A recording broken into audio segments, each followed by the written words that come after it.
భద్రపరిచి మరో పరిశుద్ధ దినాలనైన సన్నిధానంలోనైనా మిమ్మల్ని స్తుతించడానికైనా మీరు ఇచ్చినటువంటి గొప్ప అవకాశాన్ని బట్టి మీకు వందనాలు చెల్లిస్తున్నాను ప్రభా. ఇంట్లో వస్తునైనా పాడిన పాటల్లో మీరు ఉన్నారు నేను బట్టి మీకు వందనాలు ప్రభా. తీసుకొచ్చిన ప్రతి ఒక్క బిడ్డను బట్టి కూడా మీకు స్తుతులు చెల్లించుకున్నారు తండ్రి.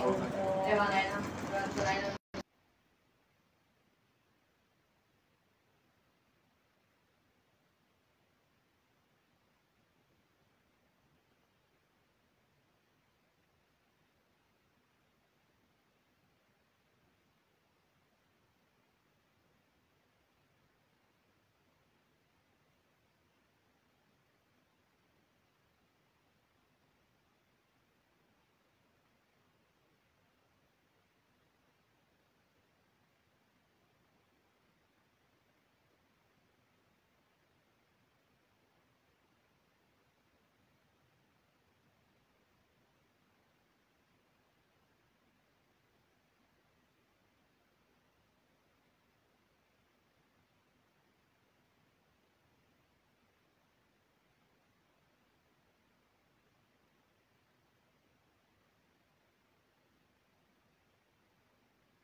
మంచిది. దేవుని కృప వల్ల మరొకసారి మనం దేవుని మాటలు వినడానికి దేవుడు మనకు మంచి సమయాన్ని ఇచ్చాడు. సో యేసుక్రీస్తు జీవితంలో జరిగిన కొన్ని విషయాలను మనం ధ్యానం చేస్తున్నాం. దానిలో భాగంగా ఆయన బాల్యంలో ఉన్నప్పుడు జరిగిన వృత్తాంతం. సో ఇప్పుడు ఆల్రెడీ ఈ వచనాన్ని దాదాపు 1 month, దాదాపుగా 1 నెల రోజుల నుండి ఇవే వచనాల్లో ఉన్న వాటిని చూస్తున్నాం కదా. సో ఇప్పుడు ప్రశ్నల సమయం. నా వైపు చూడండి అందరూ. యేసుక్రీస్తు ఏ ఊర్లో పుట్టాడు? యాపిల్, గుంటూరు. గట్టిగా ఏ ఊరు?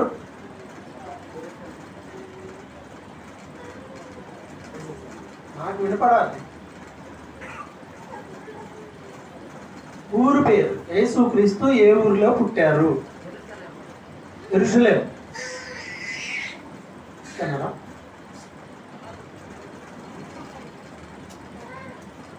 యెరూషలేములో బెత్లెహేమ్ అనేటువంటి ఒక ఊరిలో, యెరూషలేం అనేది యూదా అనేది వాళ్ళ ప్రాంతం, మనకి ఇప్పుడు నియోజకవర్గం లాగా. యూదా ప్రాంతంలో బెత్లెహేము అనే ఊరిలో పుట్టాడు. ఓకే.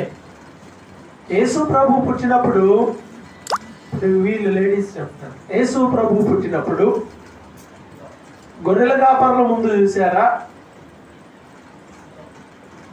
జ్ఞానుల ముందు చూసారా? ఫస్ట్ చూసింది ఎవరు? గొర్రెల కాపర్ల ముందు వెళ్ళారా, జ్ఞానుల ముందు వెళ్ళారా? గొర్రెల కాపర్లే ముందు వెళ్ళారు. జ్ఞానులు వెళ్ళేపాటికి ఇంచుమించుగా ఎంత టైం అయింది? యావరేజ్గా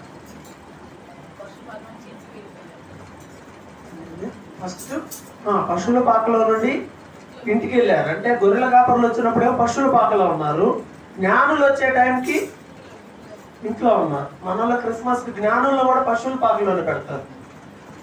ఆ పశువుల పాకలో లేనప్పటికీ యేసు ప్రభు ఇంటికి వెళ్ళిపోయాడు, వాళ్ళు ఇంట్లో ఉన్నారు. ఎంత టైం అయింది అంట? యావరేజ్ టైం జ్ఞానులు యేసును చూడడానికి వచ్చినప్పటికీ యావరేజ్గా ఎంత టైం ఎంత? ఉజ్జాయింపుగా ఉంది, లింక్ దానికి.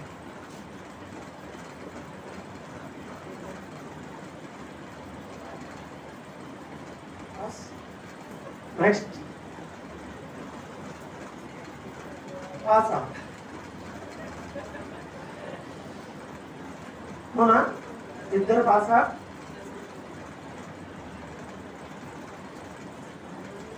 నెక్స్ట్ యావరేజ్ టైం ఎంత? చిన్న ప్రశ్న.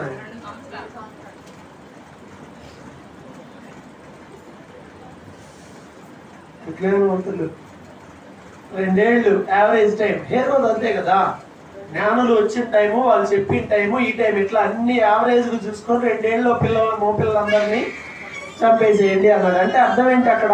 టైం ఎంత ఉంది? 2 సంవత్సరాల లోపు అని. Right, okay. ఇప్పుడు యేసు ప్రభు పుట్టింది ఏ ఊరు? బెత్లెహేము.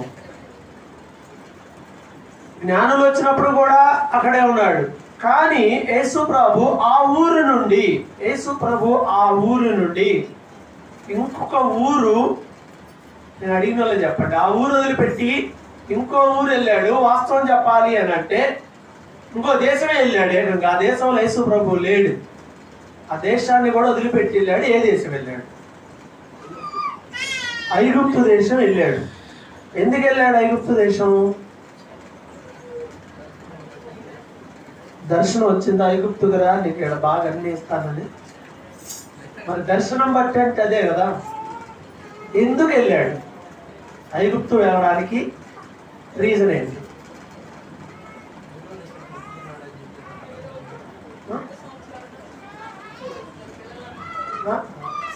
కుర్రోళ్ళు చెప్తారు. ఎందుకు వెళ్ళాడు ఐగుప్తు దేశం?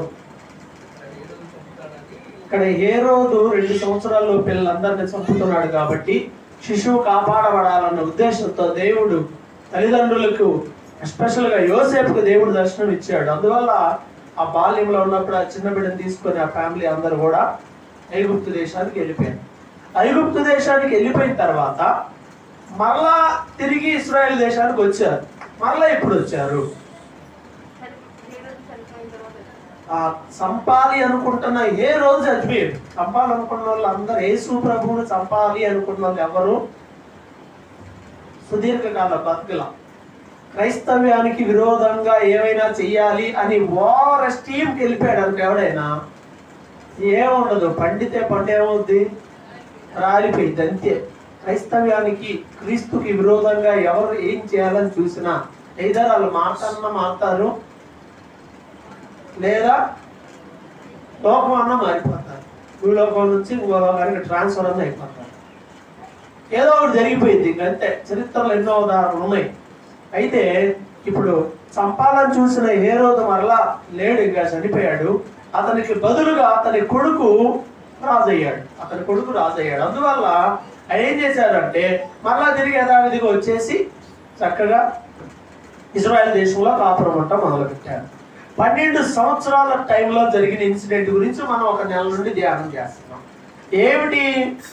ఈ దేవాలయానికి ఫ్యామిలీ అందరూ కలిసి ప్రతి సంవత్సరం ఇశ్రాయేల్ దేశంలో ఉన్న ప్రతి కుటుంబం కూడా యెరూషలేములో దేవాలయపు పండుగ జరుగుతుంది. దేవాలయ పండుగ అంటే ఏంటి?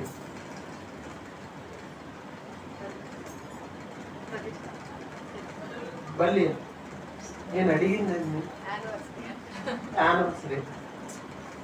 యానివర్సరీ అంటే వార్షికోత్సవం కదా. యెరూషలేము మందిరానికి యానివర్సరీ కాదు. ఏంటి? పస్కా పండుగ ప్రతి సంవత్సరం ఎప్పుడు చేస్తారు? కొత్త నిబంధనలో పండుగలు ఏం లేవు, ఇంక్లూడింగ్ క్రిస్మస్, ఈస్టర్తో సహా. బైబిల్లో అయితే వాటిని ఏమి ముద్రేసేయాల. కానీ క్రైస్తవ పెద్దలు నిర్ణయించిన వాటిని జస్ట్ వేర్ ఫాలోయింగ్ అంతే. ఓకేనా? అదే ముద్ర ఏం కాదు. చేస్తే తప్పేంటి, చేయకపోతే ఏంటి అనే ఒక వర్షన్ కూడా ఉంది.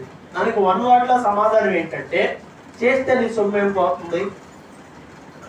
పోతుందా? పండగలు మీన్స్ అందరిలాంటి పండగలా కాదు. జస్ట్ ఒక ప్రేయర్ పెట్టుకోవడం, ఒక సండే ఎలా ఉన్నా అది కూడా ఒక ప్రేయర్ పెట్టుకొని అందరూ స్వార్థ చెప్పడం, అదే పండగ అంటే. ఇంకా వేరే కాదు. ఇంకేం చేసినా అదంతా కూడా దండగే అంతే. కొత్త నిబంధనలో ఏ పండగల్లో ఆమోదలేదు. కానీ వాటిని జస్ట్ మనం జ్ఞాపకం చేసుకుంటున్నాం అంతే. ఒకవేళ కుదరలేదు, నీ జ్ఞాపకం చేసుకోలేదు అనుకో, దానివల్ల అమ్మో నువ్వు మొన్న క్రిస్మస్ రాలేదుగా ప్రార్థనకి, రేపు 40 రోజులు వస్తున్నాయిగా, ఇప్పుడు మరి నాటు భక్తులు అందరూ తయారవుతారు. ఇంకా నెలలో అనుకుంటాం. 20వ తారీఖు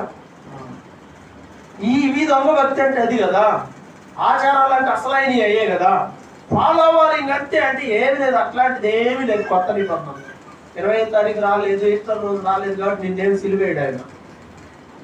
ప్రతిదీ స్పిరిచువల్ యాంగిల్లో ఆత్మ సంబంధమైన కోణంలో ఆలోచించి అల్లాలి, అంతేగాని బైబిల్ అన్నిటినీ యాక్సెప్ట్ చేయడం వల్ల కొత్త నిబంధన. సో యేసు ప్రభు కాలంలో యెరూషలేము మందిరంలో ప్రతి ఫ్యామిలీ ఆ రోజు రావాలి కాబట్టి యెరూషలేములో పస్కా పండుగ టైంలో సంవత్సరంలో మొదటి నెల 14వ రోజు నుంచి 14వ రోజున స్టార్ట్ అవుతుంది ఇది పస్కా పండుగ. వారం రోజులు జరుగుతుంది ఈ పండుగ, 7 రోజులు. కాబట్టి పిల్లరా ఇలా ఆ పండగకి ఎక్కడెక్కడ ఉన్నారో మొత్తం రావాలి. కాబట్టి ఇప్పుడు ఉన్నది ఎక్కడ, పుట్టిందో ఒక చోట, వేరే దేశానికి వెళ్ళారు ఇబ్బందిని బట్టి, మరలా వచ్చారు. చాలా మందిని పట్టుకొని యేసు ప్రభు కాశ్మీర్ వచ్చాడు, లేకపోతే నేపాల్ వచ్చాడు, ఐగుప్తు మాత్రం వెళ్ళాడు. ఎప్పుడు వెళ్ళాడు? చిన్నప్పుడు వెళ్ళాడు. ఆయన ఏం నడుచుకుంటూ పోవాలా, అలా ఫ్యామిలీ చిన్నప్పుడు కాబట్టి ఎత్తుకొని పోయారు ఆయన, అంతే. మరలా వచ్చాడు, యెరూషలేము ఇశ్రాయేల్ దేశంలోనే పెరిగాడు. తరువాత 12 సంవత్సరాల వయసులో ఈయన దేవాలయంలో ఉన్నాడు. ఇది స్వచ్ఛందంగా ఆ దేశంలో అందరూ కూడా చేసే పద్ధతి ప్రకారం చేస్తూ ఆ ఫార్మాలిటీ ప్రకారమే వచ్చాడు. పస్కా పండుగ సమయంలో యెరూషలేము దేవాలయానికి తల్లిదండ్రులతో పాటుగా వచ్చాడు. ఇది యెరూషలేములో దేవాలయ పండుగ అంటారు, లేదా పస్కా పండుగ, లేదా పులిన రొట్టెల దినాలు, ఈ రకరకాల పేర్లతో పిలుస్తారు. సందర్భం ఏదైతే ఫ్యామిలీ మొత్తం ఎక్కడికి వచ్చారు, ఫ్యామిలీ మొత్తం దేవాలయంలో ఉన్నారు. క్రొత్త నిబంధనలో ఉన్నటువంటి మనం కూడా మన కుటుంబాలతో దేవుని ఆలయంలో ఉండాలి. భార్య వస్తే భర్త రాదు, భర్త వస్తే భార్య రాదు, వీళ్ళిద్దరు వస్తే పిల్లలు రాదు, పిల్లలు వస్తే తండ్రి రాదు. కాబట్టి ప్రతి ఒక్కరు కూడా కాన్సన్ట్రేషన్ చేసి, ఇప్పుడు పరలోకానికి వెళ్ళిపోతావు బాయ్, నీకు ఇదిగో రెడీగా ఉంది, కారు ఉంది, డైరెక్ట్ గా పరలోకానికి తీసుకెళ్ళిపోతుంది ఇది అంటే ఎమ్మడే తలుపు తీసుకొని ఇంకా పోనీ అంటారా? ఇంకెవరైనా పిలుస్తారా? పిలిస్తే ఎవరిని పిలుస్తారు? పిలిస్తే ఎవరిని పిలుస్తారు?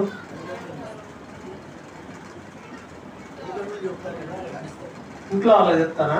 అమ్మా నాన్నక, ఫస్ట్ అమ్మా నాన్నకి, తర్వాత సంఘం అంటుంది. అమ్మా ఒక పెద్ద బస్సు పెట్టి అమ్మాయి చెప్తే దేవుడి దగ్గరికి వెళ్ళిపోతాం. అమ్మా నీకు ఆప్షన్ ఉంది, నువ్వు ఎవరు చెప్పినా ఓకే అంటే మనం ఎవరికి చెప్తాం? ఇంట్లో వాళ్ళకి చెప్తారా? మిగతా వాళ్ళు మాట్లాడట్లేదంటే చెప్పట్లేదా, లేకపోతే చెప్పదలుచుకోలేదా? ఎవరి పరిధులు వాళ్ళకు ఉంటాయి. ఒక్కొక్కళ్ళు ఫ్యామిలీకి చెప్తారు, ఒక్కొక్కళ్ళు ఫ్యామిలీతో పాటు ఫ్రెండ్స్కి కూడా చెప్తారు, ఒక్కొక్కళ్ళు ఫ్యామిలీ, ఫ్రెండ్స్, రిలేటివ్స్ చెప్తారు, ఒక్కొక్కళ్ళు ఈ 3 చాలక ఇంకా ఉన్న వాళ్ళకి కూడా చెప్తారు. పరిధి ఎక్కువ ఉందనుకో అప్పుడు ఏమవుతుంది, ఆలోచన పరిధి ఎక్కువ ఉంటే, వీళ్ళందరూ రక్షింపబడాలని కోరుకుంటే వాళ్ళందరికీ కూడా చెప్తాం, రమ్మని చెప్తాం. రమ్మంటాం వరకే మన బాధ్యత. ఏడ్చుకొచ్చి కూర్చోబెట్టి బెల్ట్ పెట్టలేక సీట్ బెల్ట్ వాళ్ళకి అన్నా కదా. అలాగే ఆదివారపు ఆరాధనలు కూడా అలాగే. మీ ఇంట్లో ఎవరైతే ఆరాధనకి రావటం లేదో వారి కోసం మొదటగా ప్రార్థన చేయాలి. ప్రభువా ఇంట్లో ఏమో రావట్లా, పిల్లలు రావట్లేదు, ఎవరైతే రావట్లేదో వారి కోసం వారం అంతా ప్రార్థన చేయాలి రోజు. నెంబర్ 1. నెంబర్ 2, రెండవది వాళ్ళకి ఆదివారము చెప్పాలి, ముందు రోజు కూడా చెప్పండి. ఈసారి శనివారం చెప్పండి, రేపు మనం మందిరానికి వెళ్దాం. ఆదివారం ఉదయం కూడా చెప్పండి, మనము దేవుని ఆలయానికి వెళ్దాం.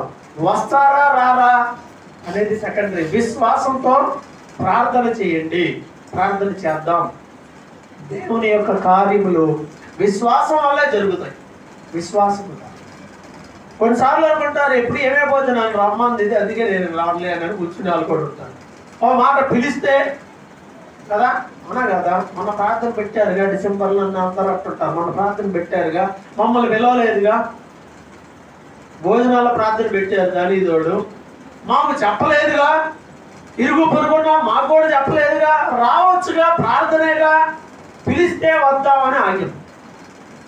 ఈ బ్యాచ్ కూడా ఉంటారు, పిలిస్తే వద్దా మరి ఇదిగో ఇప్పుడే పిలుస్తూనే ఉన్నాయి, వినపడుతూనే ఉంటాయి మైకులు. వినపడే వాళ్ళందరికీ చెప్తా ఉన్నాం, ప్రతి ఆదివారం ప్రార్థన జరుగుతుంది, రండి.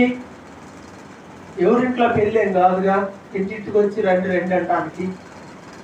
దేవుడు ప్రతి మనిషిని పిలుస్తున్నాడు, నా యొద్దకు రండి. బైబిల్ అదే చెప్తుంది, దేవుని యొద్దకు రండి, అప్పుడు ఆయన మీ యొద్దకు వస్తాడు. నువ్వు రావాలి దేవుడి దగ్గరికి, అప్పుడు నీ దగ్గరకు దేవుడు వస్తాడు.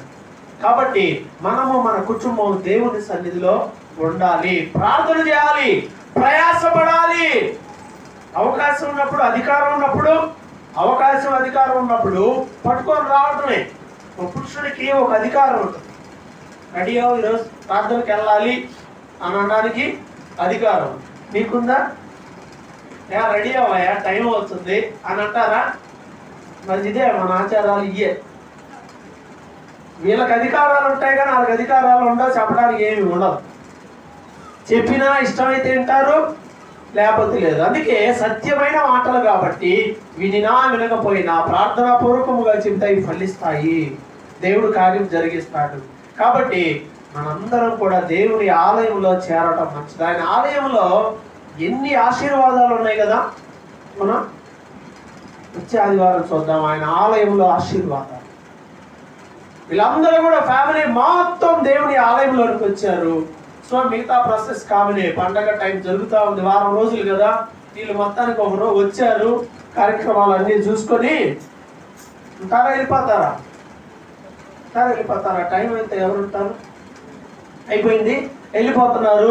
యథావిధిగా యేసు ప్రభువుని మిస్ చేసుకున్నారు, వెళ్ళిపోయారు. ఒక రోజు అంత దూరం వెళ్ళిపోయాక గుర్తొచ్చాడనే, ఒక రోజు తర్వాత గుర్తొచ్చాడు యేసు ప్రభు లేడు మనతో అని.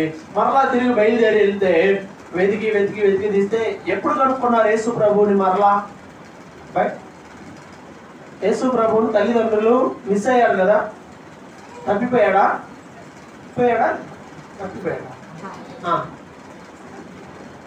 వీళ్ళే తప్పించిపోయారు, మర్చిపోయి వెళ్ళిపోయారు వాళ్ళ అమ్మా నాన్న. మరలా ఎన్ని రోజులు చూశారు?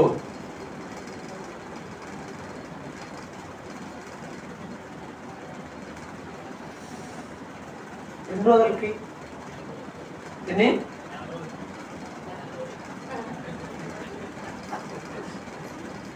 ఎలా? ముందు ఎన్ని రోజులు? 2 రోజులు. ఖాళీ ఉంటాయి చదువు, బైబిల్ తెలుసు. 4 వారాల నుండి చెప్తున్నది ఇదే కదా. అక్కడ క్లియర్ గా రాయబడి ఉంది. ఒక రోజు అంత దూరం వెళ్ళిపోయారు వాళ్ళు. ఒక రోజు పట్టి అంత దూరం వెళ్ళిపోయిన తర్వాత 3 దినములైన తర్వాత, ఆఫ్టర్ 3 days, బైబిల్ అక్కడ రాయబడింది 46వ వచనంలో. 3 దినముల తర్వాత అంటే ఎంత? 4th day, 4వ రోజు ఆయన దేవాలయంలో పెద్దల మధ్య కూర్చొని కనపడ్డాడు. మాట్లాడుతూ ఉన్నారు, ఏదో మాట్లాడుకుంటా ఉన్నారు, ప్రశ్నలు అడుగుతున్నారు, సమాధానం చెప్తున్నాడు. ఏం అడుగుతున్నాడు? వాళ్ళు చెప్తున్నారు. వాళ్ళు అడుగుతుంటే ఏం చెప్తున్నాడు? ఈ దేవాలయంలో బోధకుల మధ్య మహా జ్ఞానవంతుడుగా మనకి యేసు ప్రభు కనపడుతున్నాడు. బాల్యంలోనే దేవుని యందు భయభక్తులు కలిగి ఉండడం, దేవుని వాక్యం పట్ల ఆయన మంచి జ్ఞానాన్ని సంపాదించాడు. బాల్యంలో నేను 12 ఏళ్ళు ఉంటే, ఇక్కడ 12 ఏళ్ళు కాదు, 120 ఏళ్ళు బతికినా 120 ప్రశ్నలు అడిగినా కూడా చెప్పలేని దీనమైన స్థితిలో క్రైస్తవులు ఉంటున్నారు. ప్రార్థనకి వెళ్తా ఉన్నారు, ఆదివారం రాగానే అన్ని ఫుల్లు. వెళ్ళి ఏమి నేర్చుకొస్తున్నారు? వెళ్ళామా వచ్చామంటే సామెత ఉందే. ఏమి సామెత అది? వెళ్ళాడు వచ్చాడని దానికి సరిపడా సామెత ఏంటి? అది రైట్ సామెత. ఏంటంట? పిక్కలోడు తిరణాలకు వెళ్ళి ఎక్కాడంట. వాడు దృష్టిలో ఇంక ఇదే తిరణాలేమో, ఎక్కుతున్నాడు దిగుతున్నాడు. వెళ్ళామండి వచ్చామండి, అబ్బో మేము పొద్దున్న 5ంటికి వెళ్ళామండి. పిక్కలోడు తిరణాలకు ఎన్నింటికి వెళ్తే మాత్రం ఏముంటుంది? ఏమండి నేను స్టార్టింగ్ నుండి ఎండింగ్ దాకా ఉన్నానండి తిరణాల్లో. పిక్కలోడు పొద్దున్న ఆ రోజంతా ఉంటే మాత్రం ఏం ఉపయోగం ఉంటుంది? అవునా కదా? నువ్వు ఎప్పటి వరకు ఉన్నావు అనేది ఇక్కడ మ్యాటర్ కాదు. నువ్వు వెళ్ళి ఏం చేసావు? ఏదైనా నువ్వు వెళ్ళి ఏం చేసావు? జ్యోతలు జరుపుకున్నాం, రైట్? సో మనం ప్రార్థనకి వెళ్ళాము వచ్చాము అనేది కాదు. వెళ్ళి ఏం నేర్చుకున్నాం? స్కూల్కి వెళ్ళాడు పిల్లోడు, వాడు సంవత్సరానికి వాడు ఏం చదువుకున్నాడు, వాడు హోంవర్క్ ఇవన్నీ ఉంటాయి. బ్యాడ్ దురదృష్టం ఏంటి అని అంటే, ప్రార్థనకి వెళ్ళే వాళ్ళకి ఎట్లాంటి పనులు ఏమి ఉండవు. వెళ్ళామా, బైబిల్ ఓపెన్ చేసాం, ఇక్కడ మూసేసి తీసుకెళ్ళి మరలా ఏడో అరమరలో పెడతాం. మరలా ఇప్పుడు ఎప్పుడో ఎవరి ఇష్టం వాళ్ళది. కొంతమంది బైబిల్ ఏడే పెట్టిపోతారు. అరే మర్చిపోయారు అంటే ఇప్పుడు నాకు దినేష్ లాంటి వాళ్ళలో 2-3 బైబిళ్ళు ఉంటాయా? మాకుంటాయి. నేను మొన్ననే కొనుక్కున్నా, ఒక 5 బైబిళ్ళు కొనుక్కున్నాను. పోయిన నెలలో ఇంకొక 5 బైబిళ్ళు కొనుక్కున్నాను. అంతకుముందు నెలలో ఇంకొక దాదాపు ఈ సంవత్సరం నేను 15 బైబిళ్ళు కొనుక్కున్నాను. ఇంకా అలా వెళ్ళిపోయి కూర్చోవటమే. బస్ ఎక్కిపోతే అడిగిపోతే అక్కడ బైబిళ్ళు ఉంటాయి, అక్కడ అంటే అక్కడ ఉంటాయి. అసలు ఇంకా క్యారింగ్ కూడా ఇబ్బంది లేదన్నమాట. బైబిల్ మన దగ్గర ఉండాలి, చదవాలి, దాంట్లో ఏముందో తెలుసుకోవాలి. ఇంత క్రైస్తవ వయస్సు అంటే చర్చికి వెళ్ళిన మన ఎక్స్పీరియన్స్ ఎంత ఉండి కూడా బైబిల్లో ఏం రాయబడి ఉంది అని అడిగితే కనీసం చెప్పలేని స్థితిలో ఉంటే అది సిగ్గా కాదా? సిగ్గా కాదా? ఎందుకు ఈ ఒపీనియన్ ఒకటి మనకు తెలియదు. బైబిల్లో ఇన్నేళ్ళు ప్రార్థనకి వెళ్తున్నా, ఎవరన్నా మన పక్కన వాళ్ళు ఒక మాట అడిగితే మెజారిటీ పర్సన్స్ అడుగుతారు, హిందువులు అడుగుతూ ఉంటారు, మీ పలహారాలేమో మేము తింటాం, మా పలహారాలు మీరు తినరు ఎందుకని అని అడుగుతారు. అవునా? క్లియర్గా ఇంకా డౌట్ వాళ్ళ దగ్గర క్లియర్ అయిపోయేలా వాళ్ళకి డౌట్ క్లియర్ అయిపోయేలా సరైన ఆన్సర్ చెప్పగలవా? చూతారా? ఏమో ఎందుకు తింటే నా మీద చూస్తారు. మా పాస్టర్ గారు చెప్పాడు తినొద్దు అన్నాడు. అనా కదా? తెలియకపోతే అందరూ చాలా మంది చెప్పారంటే పాస్టర్ గారు చెప్పాడు. ఏం చెప్పాడు? ఏది చెబితే కదా అచ్చం చేసే బ్యాచ్ లాగానే. మరి పాస్టర్ గారు చెప్పిన అన్ని చేస్తున్నారు. ఇంటికి వెళ్ళి నీకు అవసరమైతేనే పాస్టర్ గారు చెప్పాడండి, నీకు అవసరం లేకపోతే ఆయన చెప్పిన ఆయన అంతే చెబుతాడులే. ఆయన కదా, ఆయన అంతే చెప్తాడు. ఆయన చెప్పిన అన్ని ఈ చెబుతా వింటుండాలి, ఈ చెబుతా విడిచిపెడుతుండాలి. మనం చేసేవన్నీ చేస్తూనే ఉండాలి. నవధాన్యాలు పోయాల్సిందే కదా, పోయాలా? నవధాన్యాలు పోయాల్సిందే. అప్పుడు కాకాని దగ్గర ఒక ఆయన పిలిస్తే వెళ్ళారు. అంటే ప్రార్థన చేయండి అని చెప్పి మొత్తం అన్ని దగ్గరుండి పట్టుకొచ్చాడు. అని పట్టుకొచ్చి వీటికి కూడా ప్రార్థన చేసి వెయ్యన్నాడు. ఏంటికి? నవధాన్యాలకు కూడా ప్రార్థన చేయాలా? ఏమని చేయాలి?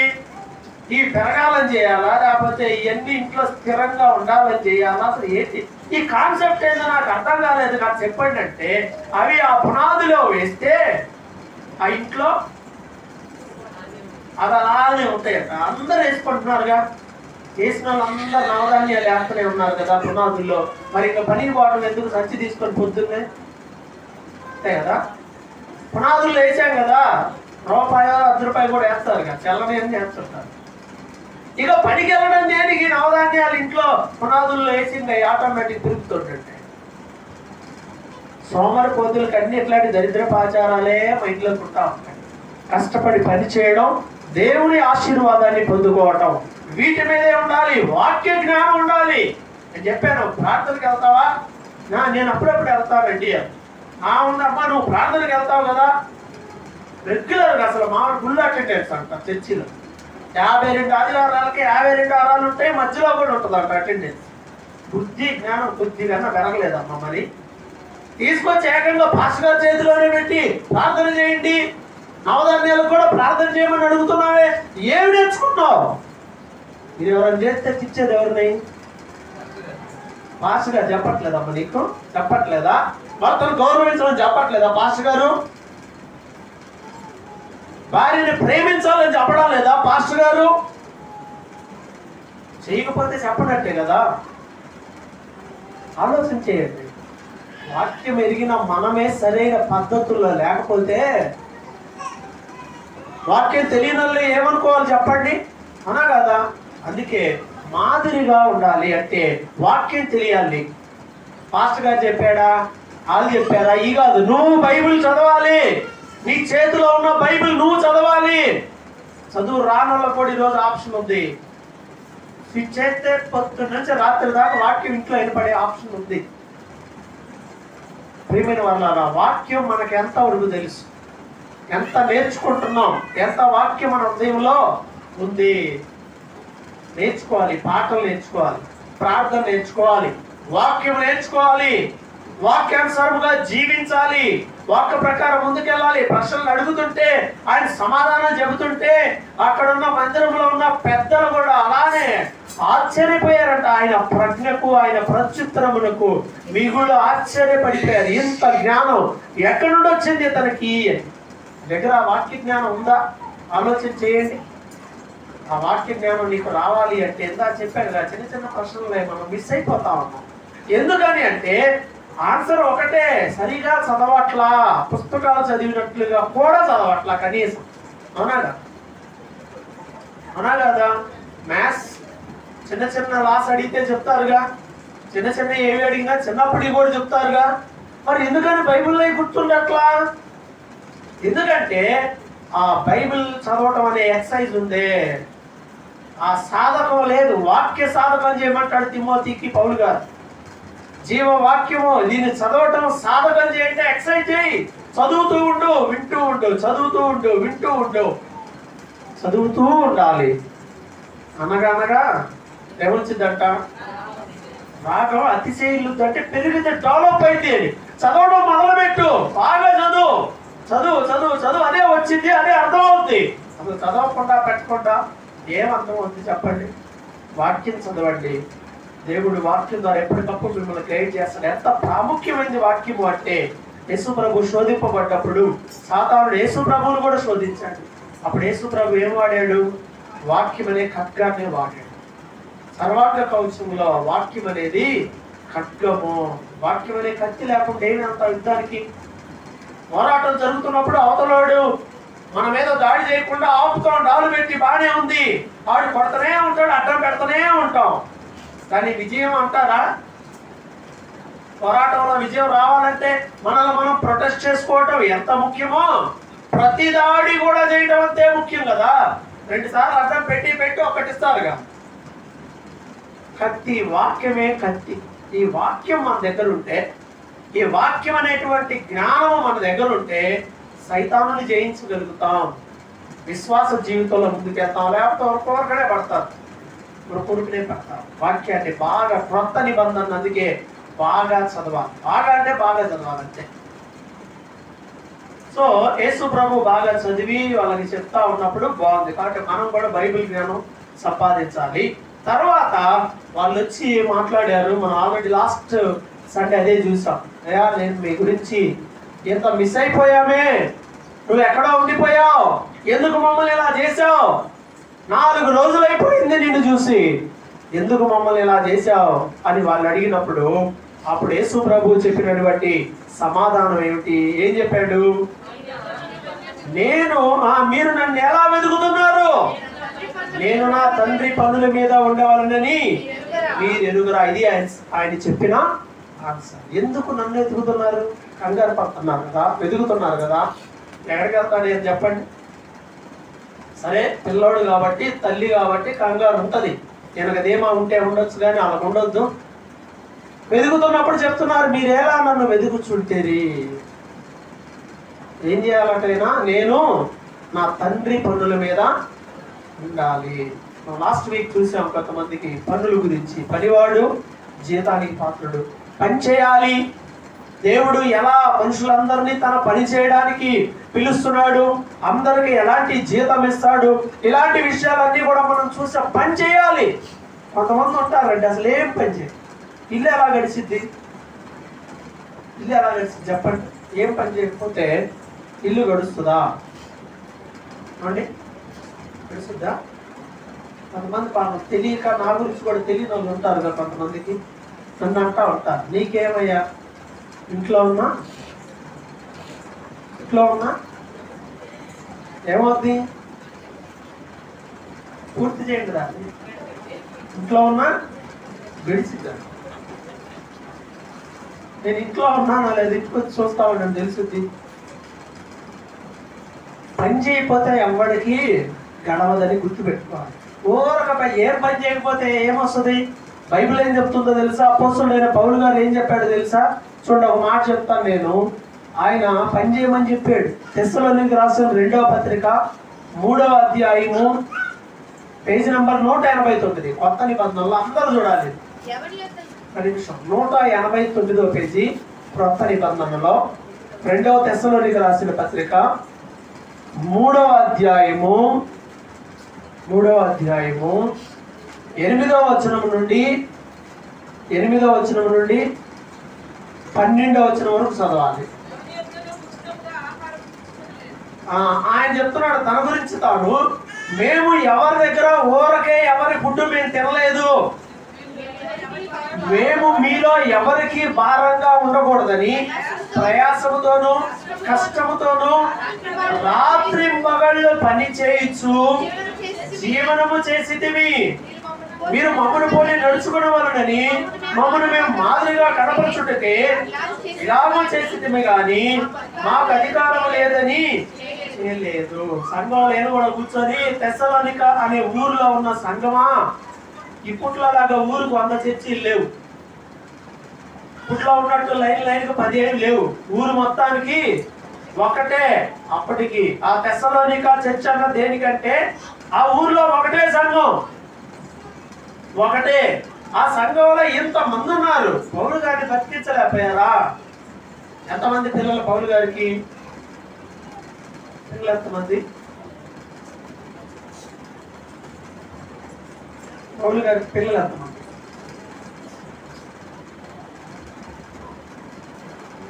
మరి పౌలు గారికి పిల్లలు ఎంతమంది?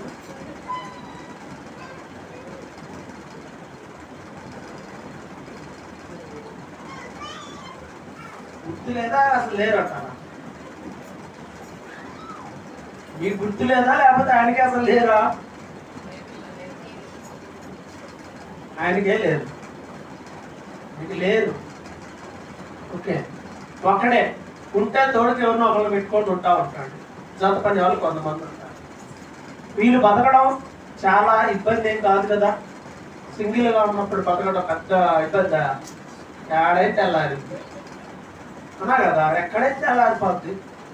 కానీ ఏం చేశాడంట, ఆ ఊర్లో కష్టపడి పనిచేశాడు. ఎవరి మీద ఆధారపడి బ్రతకలేదు అంటున్నాడు. మేము ఎవరి దగ్గర ఊరకే అన్నం తినలేదు, ఉచితముగా ఆహారం ఎవరి దగ్గర కూడా మేము పుచ్చుకోలేదు అని అన్నాడు. మంచిదే, ఇవి కూడా సమస్యలే. చాలా మంది కొంతమంది ఉంటారు, పెడతారు, భలే పెడతారు. అయ్యా తినయా, అన్ని చికెన్ తినాయా, మటన్ తినాయా, చేపలు తినాయా, కోడి తినాయా, కుక్క తినాయా, అన్ని బాగానే తినపెడతారు. తర్వాత ఏం చేస్తారు, చూడు నేను పెట్టిన సొమ్ము తిని ఎంత లావు అయిపోయాడు. ఆ రోజు లేకపోతే పెట్టింది ఎవరు? ఆయనకి పెట్టింది ఎవరు? నేనే కదా. అదే 6 కిలో బియ్యం ఇంకా ఉన్నాయి ఇంట్లో. అప్పుడు అసలు బియ్యానికి కూడా లేకపోతే అన్నా నేనే కదా నీకు బియ్యం ఇచ్చినప్పుడు, నేనే కదా. ఎన్ని రోజులు వస్తాయి అంటే ఇది ఎందుకు చెప్తున్నాను ఈ ఉదాహరణలు అంటే, చాలా మంది ఈ విధమైన అక్కసు కక్కిస్తూ ఉంటారు. నేనే నేనే నేనే గుర్తుపెట్టుకోండి, ఎవరు ఏం కాదు. చేసింది మర్చిపో, నువ్వు చేసింది నువ్వు మర్చిపో, అసలు గుర్తు పెట్టుకోవద్దు. లేకపోతే ఆయాసం ఎక్కువైపోద్ది, బీపీ పెరిగిపోద్ది, షుగర్ వచ్చేస్తుంది. ఈలోపు ఇంకా ఏ వచ్చి గుండె కూడా ఆగిపోద్ది, పెట్టక డబ్బులు కూడా ఉండవు సార్ ఇంట్లో. మర్చిపోవాలి, ఆయాసకరమైనది ఏది వద్దు. అసలు ఎంత మంచిదో తెలుసా, దేవుడు ఈ మధ్య నాకు ఒక వరం ఇచ్చాడు. ఏంటో ఒక అరగంట సేపు మాట్లాడుతూనే ఉన్నావు అనుకో, మాట్లాడుతూనే ఉన్నా, కళ్ళలో కళ్ళు పెట్టి ఇంటూనే ఉన్నా, 2 మాటలు కూడా చెవికాక అట్లా. ఇది నిజం, నాకే ఆశ్చర్యం అనిపిస్తాను.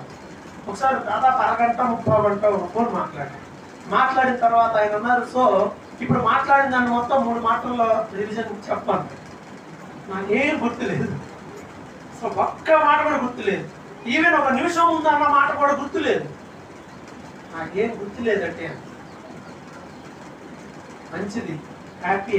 అప్పుడు అయితే ఇది చెప్పింది ఏమి ఎక్కలేదా అంటే ఎక్కవు కూడా. అనవసరమైన ఎక్కపోతే ఎంత బాగుంటుంది, అనవసరమైన నీ మెమరీలో నుంచి పోతే ఎంత ప్రశాంతంగా ఉంటుంది. ఆయాస పడకుండా ఉండాలంటే మనం కొన్ని మర్చిపోవాలి. మర్చిపోండి, అదే మంచిది. ప్రియమైన వారు ఏమన్నాడు ఇక్కడ, కష్టపడి ఏం చేశాడంట, పని చేసుకున్నాను, ఎవరి మీద నేను ఆధారపడలేదు. ఒకవేళ గుర్తుపెట్టుకోండి, నువ్వు దేవునికి కానీ దేవుని బిడలకు కానీ నువ్వు ఏవైనా సహాయం చేసుంటే పొంది ఉన్నవాడు మర్చిపోయినా దేవుడు మర్చిపోవడం సంగతి గుర్తుపెట్టు. నువ్వు దేవుడి సేవకుడుగా నాకు ఒక మేలు చేశారు అనుకోండి, ఒకవేళ నేను మర్చిపోవచ్చు, నువ్వెవరు అయ్యా అనొచ్చు, లేదా నేను పొరపాటున అలా అంటాం తప్పు.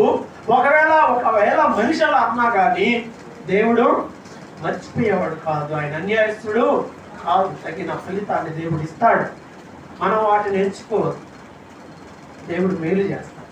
సో ఈయన కష్టపడి పని చేసుకున్నాడు, మాదిరిగా ఉండడానికే మేము పని చేసుకున్నాం. తప్పే ఉంది, ఆయన పని చేసుకుంటే తప్పే ఉంది. పాస్టర్ గారికి డబ్బులు ఎక్కువ అవసరమని ఏదన్నా పని చేసుకున్నాడు అనుకో, సామెతలాగా ఉంటుంది, అమ్మ అన్నం పెట్టదట అడుక్కొని ఇదో అని. మరి ఎట్లా చెప్పండి, తప్పేమీ కాదు, అది అవసరమై చేస్తే. సో ఇక్కడ ఆయన ఏం చేశాడంట, రాత్రి పగళ్ళు పని చేశాడు. ఆయన కూడా పని చేశాడు. పని చేసి ఏమంటున్నాడు చూడండి, ఇప్పుడు చెప్తున్నాడు 10వ వచనం చూడండి గట్టిగా.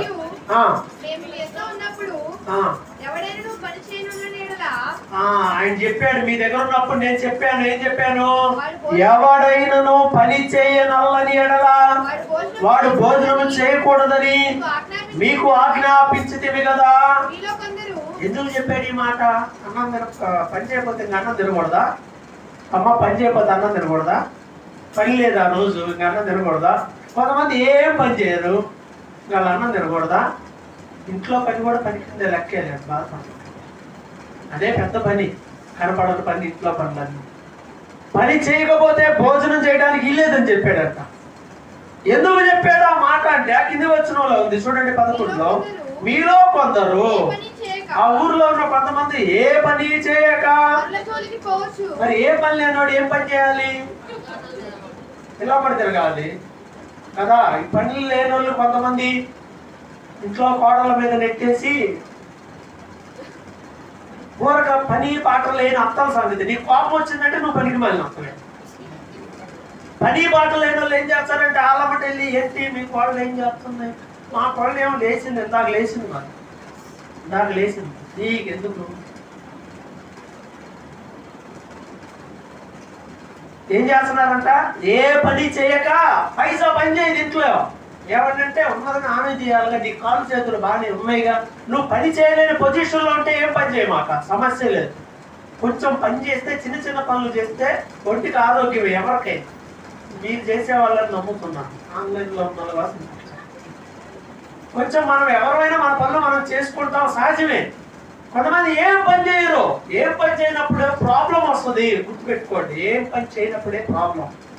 ఎలా ఉన్నారంట, ఏ పని చేయకుండా పరుల జోలి పోవచ్చు.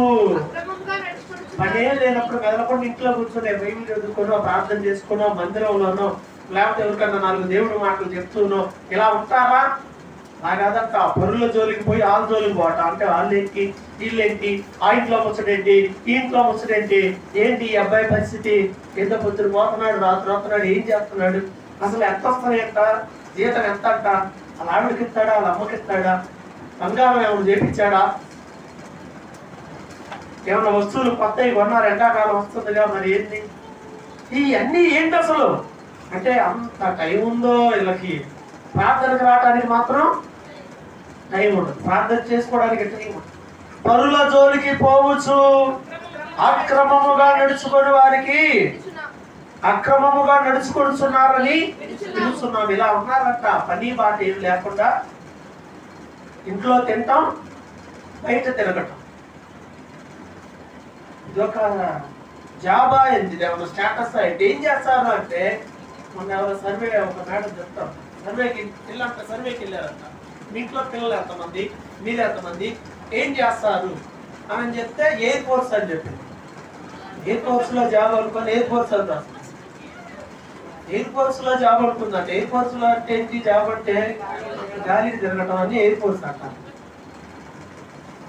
అలానే ఐటీబీటీ అంటే లేదా ఇంట్లో తిని బయట తిరగటం, ఐటీబీటీ ఇదే పని. ఇంట్లో తింటాం, బయట తిరగటం. ఇవి స్టేటస్లు ఇవే, కుర్రోళ్ళ స్టేటస్లు ఇవే. ఏం చేస్తున్నారు? చదువుకున్నారు కదా, ఏం చేస్తున్నావు? ఇంజనీరింగ్ అయిపోయింది, ఏం చేస్తున్నావు? ఖాళీ ఐటీబీటీ, అదొక డిగ్రీయే. కట్నం తీసుకోవడానికి తప్ప దేనికి పనికిరా. వాటి కోసమే అన్ని దుర్మార్గ పనులన్నీ. పని చేసుకోండి, కష్టపడి పని చేయమని చెప్తున్నాడు. అక్రమముగా నడుచుకుంటున్నారు, పని బాట లేకుండా ఆల్జోలేల్జో గొడవలన్నీ పెట్టుకుంటున్నారు. అలాంటి వాళ్ళకి ఏం చెప్తుంది బైబిల్? నా గురించే చెబుతున్నాడు అనుకోమాక, ఇది బైబిల్ మాట. 12వ వచనం, అట్టివారు నెమ్మదిగా పని చేసుకో, పని చేయటం మొదలు పెట్టు. పని చేయించు, సొంతముగా సంపాదించుకుని ఆహారము భుజింపవలెనని దేవుని పేరిట ఆజ్ఞాపిస్తున్నాడట. ఏమని? సొంతంగా కష్టపడి పని చేసుకుని అన్నం తిన్నా. పని మాట ఏం లేని వాళ్ళందరికీ బైబిల్ మాట ఇదే, కష్టపడి పని చేయి, కష్టపడి పని చేయి, సంపాదించుదా. ఒక దశ వరకు పని చేస్తాం, తర్వాత పని చేయలేని రోజు వస్తుంది, ఇంట్లో ఉంటాం, పిల్లలు పోషించే వాళ్ళు ఉంటారు, లేదా ఇక ఎలానో ఫీడ్ ఎలానో జరుగుతుంది, జరగాల్సింది జరుగుతాం. ప్రియమైన వాళ్ళ పని చేసే వారిగా ఉంటున్నామా మనం? ఆలోచన చేయండి. అవునా కదా? ఈ స్త్రీలను అసలు ఎవరిని ఏమనే పనే లేదు. ఎందుకని? ఎవరి గ్రీన్ మిషన్లు చేసినట్టు చేస్తూనే ఉంటారు, వీళ్ళు పని చేస్తూనే ఉంటారు. పొద్దున్నే మనం లేవటం ఆలస్యం అయినా, మనం ఏం చేసినా చేయకపోయినా ఈ మిషన్లు ఆడుతూనే ఉంటాయి. పాపం స్త్రీలందరూ దాదాపు మెజారిటీ ఎక్కడో ఒక 10% మంది ఉంటారు పని చేయని బ్యాచ్. మ్యాక్సిమం 90% అందరూ కూడా పనిచేసేవాళ్ళే. ఎదిగే పిల్లలకు, ఎదుగుతున్న పిల్లలకు తల్లిదండ్రులకి హెచ్చరిక అదే, ఎదుగుతూ ఉన్న మీ పిల్లలకి పని నేర్పించండి, పని చేయించండి, పని చేయాలి. కాస్తావా? ఏమో ఎవరు చూస్తున్నారు? చేస్తున్నారా? కుట్టు దగ్గర పంపించండి. ఎవరే మింగరం, ఎవరే మింగరం. ఈ దారిలోనే రాకాసి పల్లి ఎవరు ఏమి చేయరు. సమస్య ఏంటంటే తర్వాత నేను ఎప్పుడు అసలు మా అమ్మ ఇంట్లో ఉన్నంతసేపు అసలు ఏ రోజున కొట్టు దగ్గర పోయాను, నిన్ను చేసుకున్నాను, నిన్ను ఆడదాన్ని పంపిస్తున్నాం, ఆడదాకా పోవాలమ్మా. అసలు అక్కడ నేను ఏం పని చేశాను మా అమ్మ ఇంట్లో ఉన్నప్పుడు? అసలు మనకి ఎంత స్విచ్ చేస్తే మోటార్లో నుంచి నీళ్లు ఏడబడతాయి, తల మీద పడతాయి. ఇప్పుడు ఏం చేయాలంట? నీళ్లు పోయాలా, బిందెలు పట్టుకొని నిలబడాలా, బాత్రూమ్ దగ్గర నుండి తెప్పిస్తేగా తెలియదు. అమ్మోళ్ళు ఎన్ని తెచ్చుంటారు కనుకోమ్మా. కష్టపడటం అనేది, కష్టపడే నేచర్ ఉండాలంటున్నాను నేను, కావాలని కష్టపడమంటలా.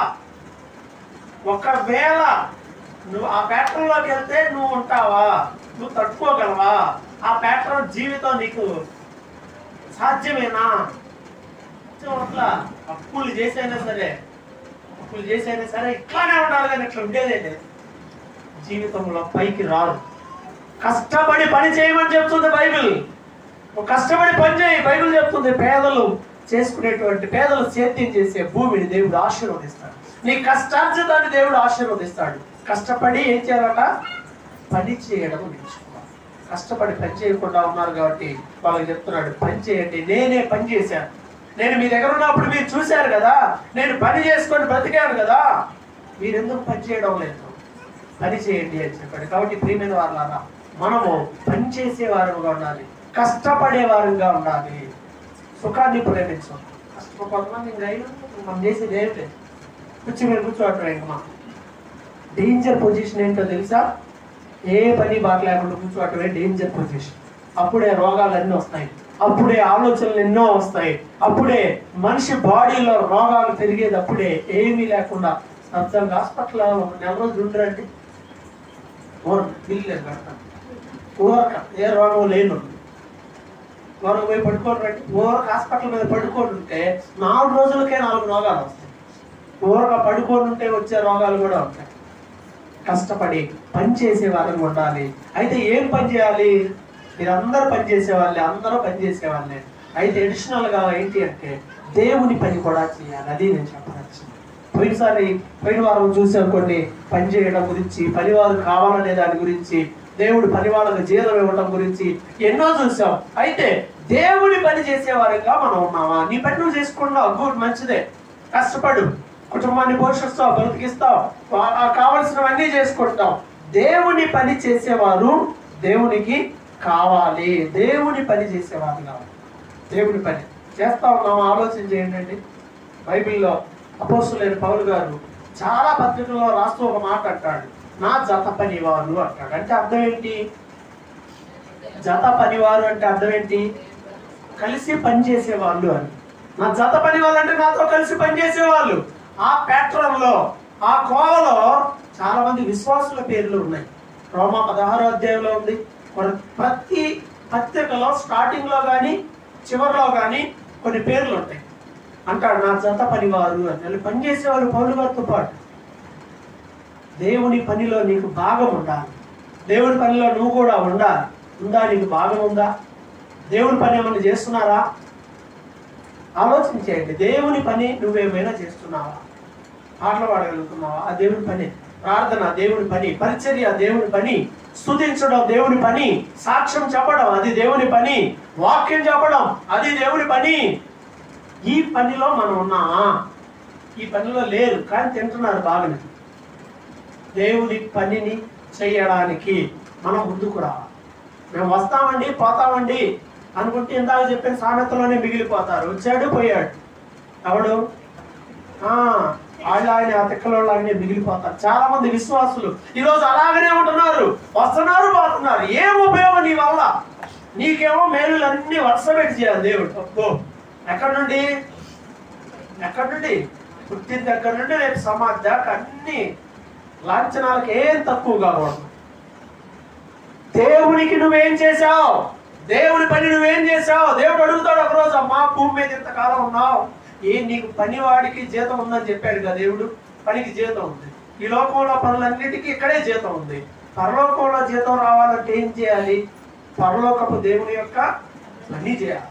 ఆడికి వెళ్ళి నలుగురిలో ఆళ్ళతో పాటు ఆ కడుపు మంట సేవకుల్లాగా నువ్వు కూడా అనుకుంటున్నాడు. ఇదేంది? నాతో పాటు ఉన్నాడేగా, ఆయన ఏం చేశాడని ఆయనకు అందిస్తున్నారు. నువ్వు బాధపడటమే. దేవుని పని చేస్తే దేవుడు ఏమిస్తాడు? జీతం ఇస్తాడు. దేవుని పని చేయాలి. నీకు చేతనైంది చెయ్యి. నీకు చేతనైంది చెయ్యి. చాలా మీటింగ్స్ అప్పుడు, పాస్టర్స్ మీటింగ్ అప్పుడు, జనరల్ కోటాలు అప్పుడు నన్ను చాలా మంది పిలుస్తా ఉంటారు.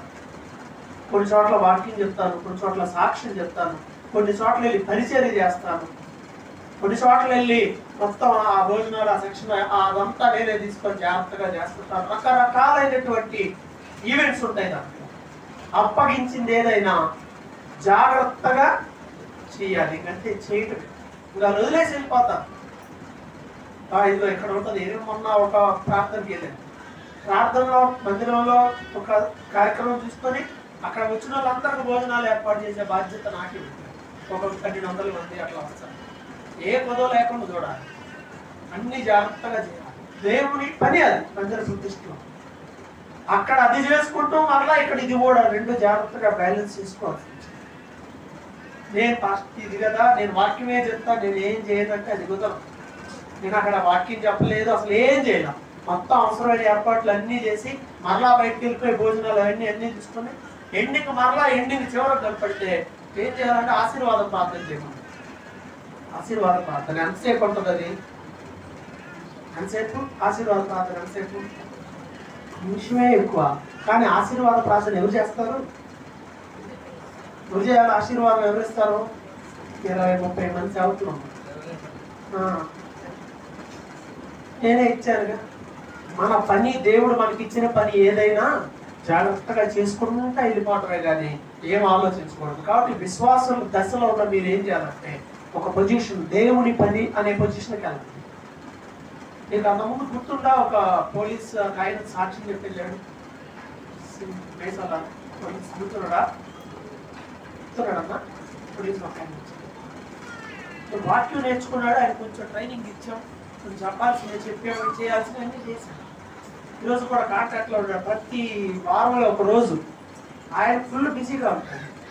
విఐపీలతోనే తిరుగుతూ ఉంటాడు. వారంలో ఒక రోజు బైబిల్ కొత్త నిబంధనలు ఇచ్చాను, 2000 ఇచ్చాను.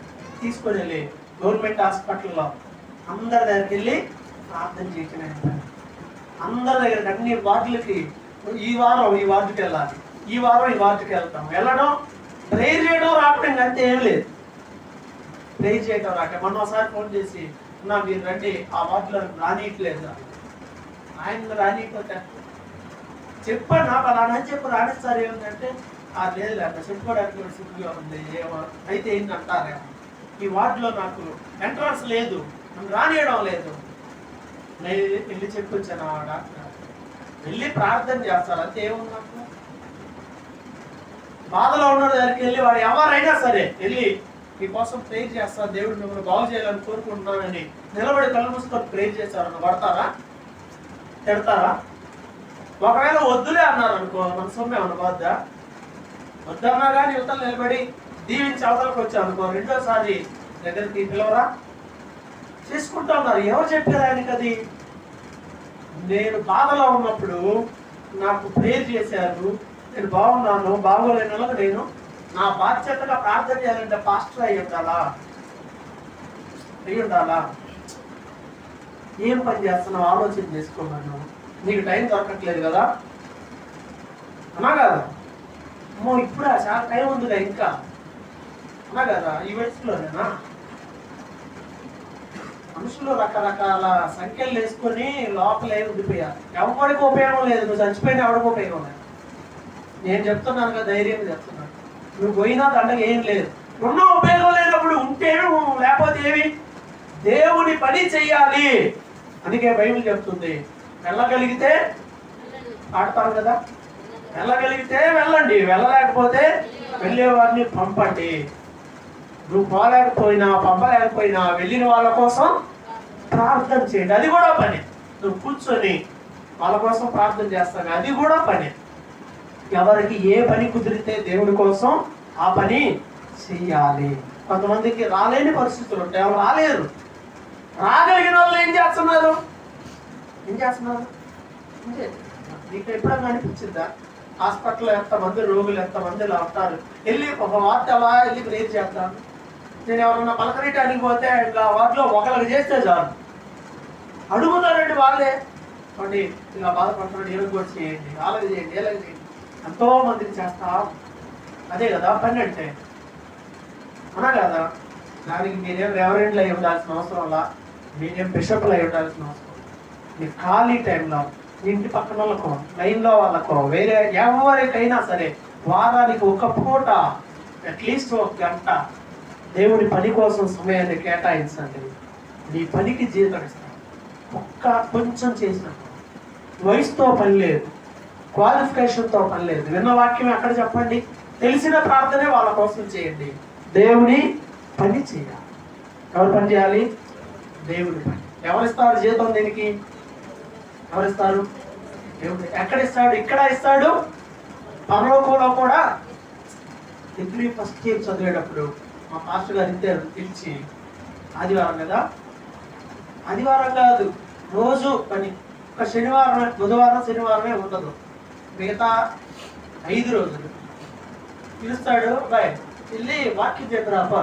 ఎక్కడికంటే నన్ను అడుగుతాదిరా, ఎక్కడికి వెళ్ళాలో చెప్పాలి, నాకు తెలీదు. నువ్వు ఎక్కడికి వెళ్ళి వాక్యం చెప్పావో నాకు మళ్ళా వచ్చి చెప్పాలి లోకల్లో. తర్వాత ఒకసారి పిలిచి ఈ ఊరు వద్దు, వేరే ఊరు వెళ్ళాలి. పక్కన ఏ ఊరు వెళ్ళాలి? చాలా ఊర్లు ఉన్నాయి కదా చుట్టూ, ఏదో ఊరు వెళ్ళు. నా దగ్గర మీరు నమ్ముతారు లేదు, ఒకసారి వెళ్ళి ఛార్జీ డబ్బులు లేవు.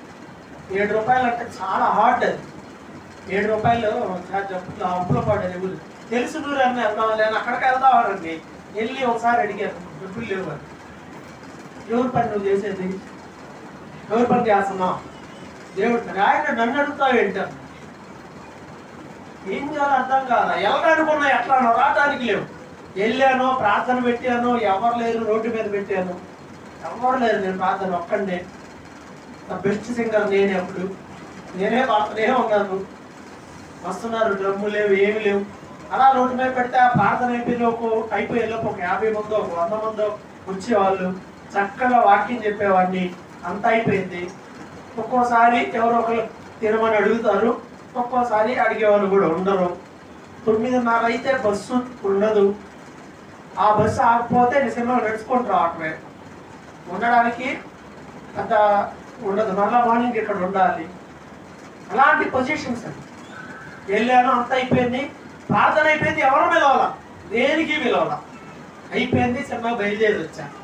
ఏదో ఒకటి ఆపి ఎక్కడ లాస్ట్ బస్ అదే ఉంది, అది ఎక్కి తీరాలనుకున్నాను, ఎక్కి కూర్చున్నా. డబ్బులు లేవు, లిటరల్గా రూపాయి కూడా లేదు. 10 రూపాయి కూడా లేదు. చెల్లె రోజు లేదు, 10 రూపాయి కూడా లేదు. ఆర్టీసీ బస్ ఎక్కి కూర్చున్నా, ప్రార్థన చేసుకున్నా. నాకు తెలియదు నేను వెళ్ళాలి, నాకు ఇంకేం తెలియదు, ఇంకంతే బ్లైండ్గా కూర్చొని ప్రేర్ చేసుకున్నాను. ఆ ఊరిలో ఎక్కింది నేను ఒక్కడిని, ఎవరు ఎక్కదు. బస్సు మొత్తంలో ఉంది 5గురే, ఎక్కింది నేను ఒక్కడే. బస్సు ఆపాడు, ఎక్కాను, కూర్చున్నా. ఆచరణ వచ్చిందా టికెట్ అడగల, చిందాక అడగల, టికెట్ అడగల. నేను అడుగుదామా టికెట్ ఇవ్వమని అడిగితే డబ్బులు ఇవ్వ, ఎందుకు మెదలకుంటుంటే బాగా మెదలకుండా అయిపోయింది. ఆపమని చెప్పాలిగా, రోడ్డు పక్కనే తెచ్చు కాబట్టి దిగుతాను ఆపండి అని. సరే అన్నాడు, కొట్టేశాడు. మనసు ఆగల, టికెట్ పట్టలేదండి. రేకెళ్ళి వస్తున్నా కదా, నాకు తెలుసులే, టికెట్ తీసుకున్నా, ఇదిగో అని టికెట్ ఆయన ఎవరో నాకు తెలియదు. నా జస్ట్ చేతిలో బైబిల్ మాత్రం ఉంది. రేకెళ్ళి వస్తున్నాను కదా, నేను తీసుకున్నా, ఇదిగో టికెట్ అన్నాడు, ఇచ్చాడు. చాలా ఇన్సిడెంట్స్ ఈ మధ్య కాలంలో కూడా. డబ్బులు నేను కొన్ని వెళ్ళా, కొంచెం టైం అటు ఇటు అయినా వెంటనే మంచిది. ఈ మధ్య జస్ట్ లాస్ట్ మంత్ అనుకోండి, వెళ్ళి బస్ ఎక్కి కూర్చున్నాం. అడిగి వెళ్తే ఎలా చూసుకుంటే జేబులో 70 రూపాయలు ఉంది, టికెట్ 150 రూపాయలు. 70 ఉంది అన్నట్లు చెప్పి అడిగి వెళ్ళి ఎక్కుతాను. అట్లా దిగితే మళ్ళీ ప్రేయర్ టైం మిస్ అయిపోద్ది. ఒప్పుకుంటారా? ఒప్పుకుంటాడా? మధ్యలో ఏదో ఒకటి చెప్తే మొత్తానికి ఇచ్చేసాడు. దేవుడు సహాయం చేస్తుంటాడు. ఆయన పనికి మనం వెళ్ళేటప్పుడు అనేక విధాలుగా ఆయన సహాయం చేస్తూనే అదే విధంగా ఆయన సహాయం. అయితే మీరు చేయాల్సింది ఏంటంటే, ఫస్ట్ అండ్ లాస్ట్ ఈ పేరాలో నుండి చివరిది ఏంటి అంటే, ఆయన తండ్రి పనుల మీద ఉండాలి అని యేసు ప్రభు చెప్పాడు వాళ్ళ పేరెంట్స్తో.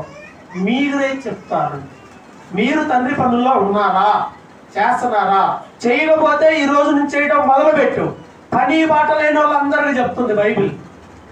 3 పూట్ల తింటున్నావు, ఎన్నిసార్లు తింటున్నావో, ఏం చేస్తున్నావో అది మ్యాటర్ కాదు. భౌతికమైన పని బాటల గురించి కాదు, ఆత్మ సంబంధమైన పని. ఒక విశ్వాసిగా నువ్వు దేవుని పని చేస్తున్నావా? నాకు చదువు లేదండి, నా దగ్గర టాలెంట్ లేదండి, ఇలాంటి సాకులు చెప్పొద్దు. నీ జీవితంలో దేవుడు చేసిన కార్యాలని వెళ్ళి చెప్పు. వినేవాళ్ళు ఏమో చాలా మంది ఉన్నారు. అడుగు, దేవుని నడిపింపడుగు, వెళ్ళి ప్రకటించు. దేవుడు దానికి తగిన ఫలాన్ని ఇస్తాడా? ఇస్తాడంతే. దేవుడి పని చేయడానికి డెసిషన్ తీసుకోండి. పని చేయలేదా ఏం చేస్తాడు? పని చేయకపోతే జీతం లేదు, పని చేయకపోతే జీతం లేదు. కాబట్టి దేవుడిచ్చే జీతం ఎవరికైనా కావాలనుకుంటే ఏం చేయాలి? పని చేయాలి. చివరి మాట మీరు చదవద్దు, నేనే చదువుతాను. బైబిల్లో చివరి పేజీలో ఉంది. చివరి పేజీలో ప్రకటన 22వ అధ్యాయంలో 12వ వచనంలో చివరి పేజీ బైబిల్లో, ఇదిగో త్వరగా వస్తున్నాను, వారి క్రియ చొప్పున ప్రతి వారికి ఇచ్చుటకు నేను సిద్ధపరిచిన జీతం నా యొద్ద ఉన్నది. దేవుని దగ్గర ఏముందంట? జీతం ఉంది. ఎంత ఇస్తాడు? అందరికి జీతం ఎలా ఇస్తాడో తెలుసుగా? ఎలా ఇస్తాడు? 9ంటికి వచ్చిన నుండి సాయంత్రం 5ంటికి వచ్చిన దాకా అందరికి ఒకటే కదా? ఎవరికి తెలుసు ఆయన ఎవరికి ఏ జీతం ఇస్తాడో? కానీ మనం చేయాల్సింది ఏంటి? పని చేయాలి. పని చేస్తే జీతం ఉంది. కాబట్టి విశ్వాసుగా పరిశీలన చేసుకో. పొద్దుగులు అది ఇది వారి ఓరగా దేవుడి దగ్గర పోయి జలగ పిల్లలాగా పిక్క తిట్టడం కాదు, అది ఇది అని అడగడం కాదు. నువ్వు అడుగు, ప్రభువా నేను నీ పని చేస్తాను, నాకు అవకాశం అని అడగండి. అవకాశం లేని వాళ్ళు ఉంటారే, మీ అందరికీ ఒకటే పని, పని చేసే వాళ్ళ కోసం ప్రేయర్ చేయండి. అదే పెద్ద పని. ఇంకా ఇంట్లో కూర్చొని ప్రార్థన చేస్తారే, అది కూడా పనే. ఆ పని చేయండి. బయటకు వెళ్ళలేని వాళ్ళు, వెళ్ళగలిగిన వాళ్ళు ఏం చేయాలి? వెళ్ళండి. ఆ వారానికి ఒక రోజు వెళ్ళండి హాస్పిటల్కో, లేకపోతే కాలనీస్కో. పేదల కాలనీలు చాలా ఉన్నాయి, వాళ్ళ దగ్గరికి వెళ్ళండి. బైబిల్ తీసుకొని వెళ్ళి ఇవ్వండి. లేదా ఒక ఏరియాకి వెళ్ళి మీకు తెలిసిన లేదు చెప్పండి. చుట్టుపక్కల చాలా ఉన్నాయి, చెప్పాలి. ఎవరితో పని లేదు. దేవుడు నీ పనికి నీకు జీతం ఇవ్వబోతున్నాడు. ఒక టైం తర్వాత మనకు వచ్చే అవే ఈ జీతాలు ఏం మిగలవు. నెలకు 1,00,000 రూపాయలు ఇచ్చినా ఏం మిగలట్లా, చివరికి మళ్ళీ అప్పుడే వస్తుంది. కాబట్టి ఏం చేయాలి? డ్యూటీ ఏంటి? పని చెయ్యలేని వాళ్ళు, బయటికి వెళ్ళి పని చేయని వాళ్ళు ఏం చేయాలి? ఇంట్లోనో మందిరంలో పనిచేసే వాళ్ళ కోసం ప్రార్థన చేయాలి. అది పెద్ద పని, అది కూడా పని. నెంబర్ 1. వెళ్ళగలిగిన వాళ్ళు ఏం చేయాలి? బంధకాలు లేని వాళ్ళు ఉంటారు, వెళ్ళగలిగిన వాళ్ళు వెళ్ళి సువార్త చెప్పాలి. ఎవరికి చెప్పుకోని అవసరంలా దాని గురించి, నేను ఆ ఊరు వెళ్ళాను అంటే నువ్వు ఎవరో చెప్పుకోని అవసరంలా, ఎవరో నీకు సన్మానం చేయాల్సిన అవసరం. దేవుడు నీ పనికి తగిన జీతం ఇస్తాడు. ఒకరోజు అడుగుతాడు, పని చేసావా, ఎవరే పని చేశారు రండి అని. ఆ పనికి జీతం ఇవ్వబోతున్నాడు. దేవుని దగ్గర ఎక్కువ జీతం కావాలి అనుకుంటే ఏం చేయాలి? ఎక్కువ జీతం కావాలంటే ఎక్కువ పని చేయాలి. ఎవరు ఎంత పని చేస్తున్నారో దేవుడు చూస్తున్నాడు. నేను కూడా పని చేస్తూనే ఉంటాను. పగలు రాత్రి టైం సమయం లేదు, అసమయం లేదు. దీనికి గవర్నమెంట్ హాస్పిటల్లో పగలు రాత్రి తేడా ఏం లేదు, ఎప్పుడు ఎదిగే ఉంటాయి. వెల్కమ్. ఎప్పుడు మీకు సువార్త ప్రకటించడానికి ఆటంకంగా ఒక్కరికి ఇబ్బంది అయితే ఇద్దరికి ఇబ్బంది అయితే ముగ్గురే. స్వార్థ పని చేయటం విశ్వాసుల బాధ్యత. ఈరోజు సంఘం డెవలప్ అవ్వడానికి కారణం ఏంటి అంటే, సంఘం మీన్స్ మన సంఘం గురించి మాట్లాడట్లా, యేసుక్రీస్తు సార్వత్రిక సంఘం డెవలప్ అవ్వకపోవడానికి కారణం ఏంటి అంటే, ఈ సోకాల్డ్ విశ్వాసులు ఉన్నారే వీళ్ళు ఉపకారానికి పనికిరానులాగా తయారయ్యారు కాబట్టి ఇది డెవలప్ అవ్వట్లా. ఒక ఈక్వేషన్, మారిన ఒక వ్యక్తి ఒక సంవత్సరానికి ఇంకొక వ్యక్తిని దేవుడి దగ్గర నడిపిస్తే ప్రపంచ జనాభా అంతా కూడా 33 సంవత్సరాల్లో ప్రపంచం అంతా మారిపోద్ది. అంటే ఇన్ని కోట్ల మంది అందరూ వాళ్ళ డ్యూటీ చేస్తే 30 years లో ప్రపంచమే మారిపోతుంది. మరి ఎందుకని మారట్లేదు అంటే, విశ్వాసుల పని ఏంటి? ఆదివారం వింటారు అయిపోయాక 11-12 అయిపోవాల్సింది 1 గంట దాకా తినేసాడు. ఈసారి లేట్గా వెళ్దాం చెప్పేశాడు, దొరికాము, వచ్చాక కాబట్టి కూర్చున్నామా, ఎన్నాం, బైబిల్ ఇంకా తీసే అయిపోయింది, కమాన్ వండు తినో అయిపోయింది, వెళ్ళామా పనికి వెళ్ళామా తెచ్చుకున్నామా, ఇవన్నీ ఎప్పుడు ఉండేవే. దైవికమైన పనికి మిమ్మల్ని మీరు అప్పగించుకోండి. మీకేం పని లేకపోతే చేయాలనే శక్తి ఆసక్తి రెండూ ఉంటే, నాకు పని చేయాలని దేవుడిని అడిగితే దేవుడు అవకాశాలు ఇస్తాడు. దేవుడు మీకు ఏం చెప్పకపోతే నన్ను అడగండి, నేను చెప్తాను. పని కావలసినంత పని ఉంది చేయడానికి. కోత ఎంతో స్థారంగా ఉంది. భారం కలిగి ఉండండి విశ్వాసులైన వాళ్ళు. వచ్చామా పోయామా డ్యూటీ కాదు, అటెండెన్స్ కాదు, భారం కలిగి ఉన్నాం. అలా భారం కలిగి ఉంటే ప్రార్థన చేసుకోండి, దేవుడు మీకు సహాయం చేస్తాడు. యేసు ప్రభు అయితే భారం కలిగి వచ్చాడు ఈ లోకానికి, ఒక భారం కలిగి వచ్చాడు. ప్రార్థన చేసుకుందాం. అందరూ తల ఉంచి ప్రార్థన చేయండి. తండ్రి పనిలో మనం ఉన్నామా? తండ్రి పని మనం చేస్తున్నామా? తండ్రి సంతోషపడేలా మన జీవితాలు